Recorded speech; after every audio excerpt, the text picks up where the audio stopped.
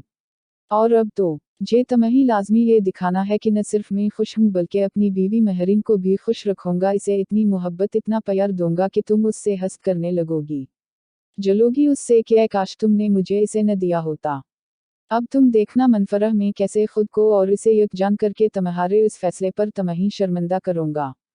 शरीम की उन मुनफी सोचों का आगाज उस काल से हवा था जो अक्सा के कमरे से निकलने के बाद इसके नंबर पर मनफरह की तरफ से आई थी।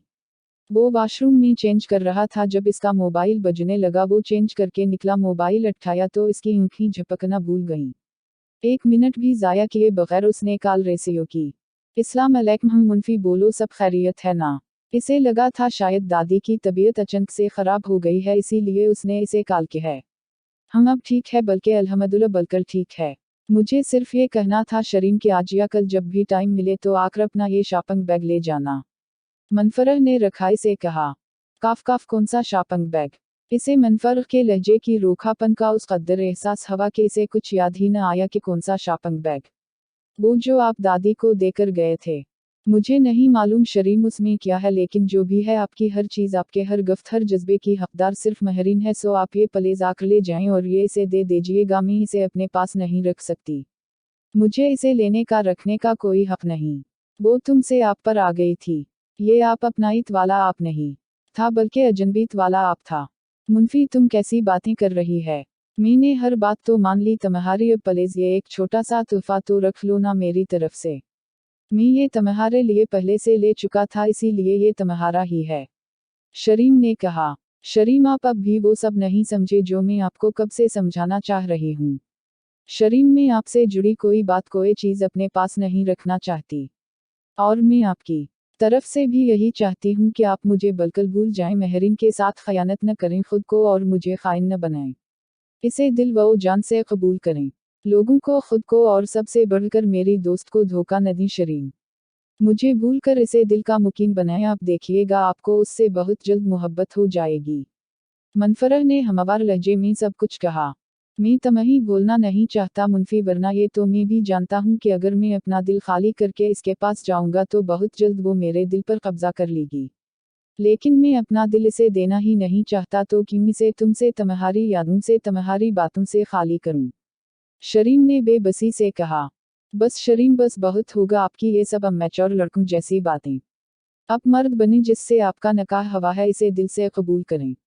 मैं आपकी कुछ नहीं लगती, कुछ भी नहीं। वो आपकी बीवी है, आपका हर हक इसका है, इसे दीजिए हर हक। प्लीज शरीम, प्लीज मुझे भूल जाएं, और प्लीज आकर ये कल ले जाइए और महरीन को निकाह का तोहफा दीजिए। वो खुश हो जाएगी और मुझे यकीन है इसकी खुशी आपको भी खुश कर देगी। और आइंदा ऐसी कोई भी हरकत मत कीजिएगा। मैं आप दोनों को खुश देखना चाहती हूँ। अब दोनों खुश रहेंगे एक दूसरे के साथ, तो मैं भी। तुम हमें खुश देखना चाहती हो ना, और तुम्हें ये लगता है कि मैं मर्द नहीं हूँ, तुम्हें भूल नहीं सकता, आगे नहीं बढ़ सकता। ऐसी कोई खास बात नहीं है तुम में। तुमसे ज्यादा अच्छी और तुमसे ज्यादा खूबसूरत है महरीन। तुम चाहती हो ना मेरा दिल तुम्हारी मोहब्बत है खाली हो जाए। लो कर दिया आज खाली। जाओ कर दिया तुम्हें आजाद। अब उस दिल पर अगर बसेरा होगा तो सिर्फ महरीन का। अपना ख्याल रखना, अल्लाह हाफ़िज़।